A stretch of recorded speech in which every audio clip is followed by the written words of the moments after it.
నేను చేసినటువంటి బుజ్జి వినాయకుడిని 3వ రోజే నేను నిమజ్జన కార్యక్రమాలు ఇంట్లో చేసుకున్నాను. ఫస్ట్ పూజ చేసుకున్నాను. పూజ అనంతరము ఇంట్లోనే ఉన్నటువంటి ఇది కొత్త కుండి అండి. దీనిలో కొంచెం పసుపు, అక్షింతలు, పూలు వేసుకొని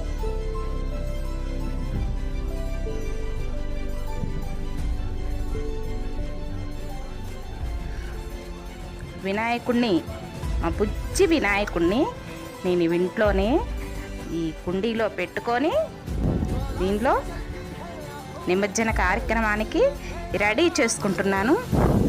ఎందుకంటే నా చేతులతో నేను చేసుకున్నా కాబట్టి ఈ నిమజ్జన కార్యక్రమంలో ఉన్నటువంటి వినాయకుడిని నేను మొక్కలు వేసుకోవటానికి ఉపయోగించుకుంటానండి.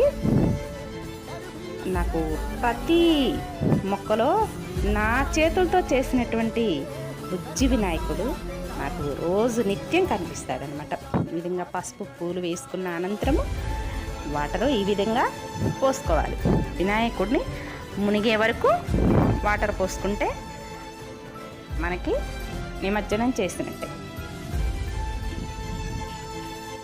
ఎందుకంటే అండి ఇక్కడ వాడినటువంటి ఆకులు, పూలు కూడా నేను మొక్కలు వేసుకోవటానికే ఎరువుగా ఉపయోగించుకుంటానన్నమాట. అప్పుడు నేను చేసినటువంటి కష్టపడి చేసినటువంటి ఆ పూజా కార్యక్రమాలు, వినాయకుడు, ఇవన్నీ కూడా నిత్యం నేను నా కంటికి కనిపిస్తానే ఉంటుంది అనమాట. ఆ పూజ, వినాయకుడిని చేసిన విధానం, ఇవన్నీ స్వామివారికి వాడినటువంటి ఈ ఆకులన్నీ కూడా నేను ఇంకొక టబ్లో తీసుకున్నాను, కొత్త టబ్లో. విధంగా అన్నీ వాడినటువంటి ఆకులు, పూలు అన్నీ ఈ విధంగా తీసుకొని మొక్కలకి ఎరువుగా ఉపయోగించుకుంటాను. ఈ విధంగా చేసుకోవటం వల్ల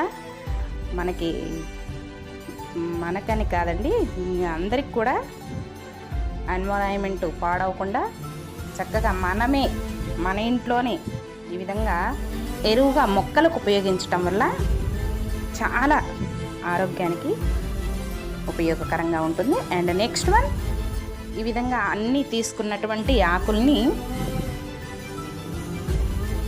2-3 డేస్కి ఇవి పడలిపోతాయి. అప్పుడు ఎరువుగా ఉపయోగించుకోవచ్చు.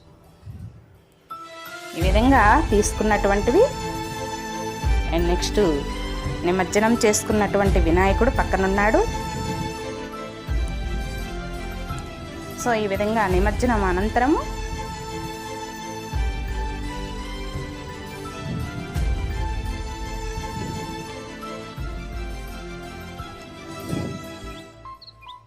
అండ్ నేను చేసి నిమజ్జనం అక్కడ పెట్టానో లేదో అక్కడ ఉడత చూడండి నక్కి ఎలా చూస్తుందో.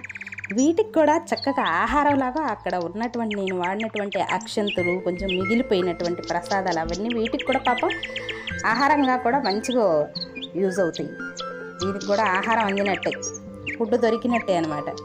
ఎప్పుడు తినాలా, నేను పక్కకి ఎప్పుడు పోతానని చూస్తూ ఉంది.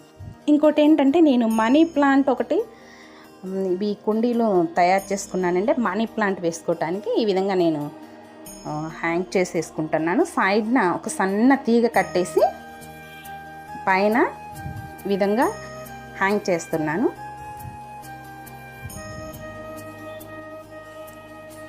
సో ఈ విధంగా ఒక్కొక్క కుండీ నేను ఈ విధంగా హ్యాంగ్ చేశాను.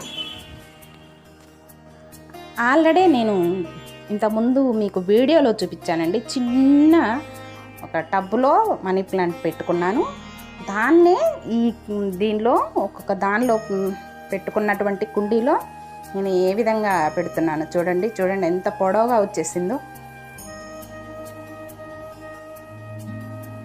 ఈ విధంగా తీసి ఆ కుండీ నేను పైన కట్టినటువంటి కుండీల్లో ఒక్కొక్క దానిలో ఎలా పెడతానో చూడండి.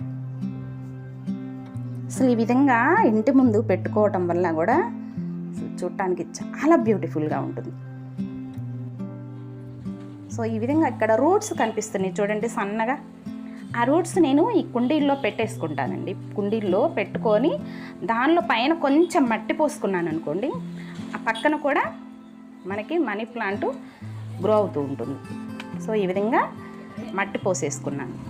పోసి కొంచెం లైట్గా ఒత్తేసుకొని అలా పెట్టినటువంటి అన్ని కుండీల్లో ఒక కుండీలో అలా ఉన్న మనీ ప్లాంట్ని పొడవుగా ఆ కుండీలన్నిటికీ ఆ విధంగా పెట్టేసుకుంటాను.